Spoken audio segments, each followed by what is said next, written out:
അരിയുണ്ട ഉണ്ടാക്കാം നമുക്കിന്ന്. അരിയുണ്ട ഉണ്ടാക്കാനായിട്ട് അരി എടുത്തിട്ടുണ്ട്,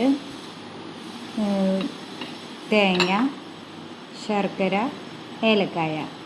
ഇനി അരി നല്ലോണം കഴുകി വറുത്തെടുക്കാം. അരി ഞാനിപ്പോൾ കഴുകി വറുക്കാനിട്ടിട്ടുണ്ട്. ഇനി ഇതൊന്ന് അരി നല്ലോണം മുരിഞ്ഞ് വരുമ്പോൾ നമുക്കിത് ഓഫ് ചെയ്യാം.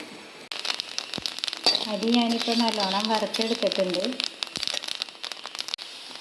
ഇനി ഇത് ചൂടാറുമ്പോൾ നമുക്ക് മിക്സിയുടെ ജാറിലിട്ട് പൊടിച്ചെടുക്കാം. അരി ചൂടാറിയിട്ടുണ്ട്, നമുക്കിനി ഇത് മിക്സിയിലിട്ട് പൊടിച്ചെടുക്കാം. അരി പൊടിച്ച് ഞാൻ പാത്രത്തിലിട്ടുണ്ട്. നമുക്കിനി ഇതിൽ തേങ്ങയും ശർക്കരയും ചേർത്ത് കുഴച്ചെടുക്കാം.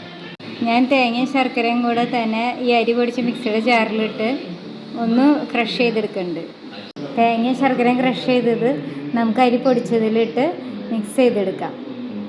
നമുക്കിത് നല്ല ബോൾസായിട്ട് എടുക്കാം. അരി നല്ലോണം മിക്സാക്കി എടുത്തിട്ട് നമുക്കിതിൻ്റെ ബോൾസ് റെഡിയാക്കാം. ഞാൻ അരിയുണ്ട എല്ലാവരും ബോൾസാക്കി വെച്ചിട്ടുണ്ട്.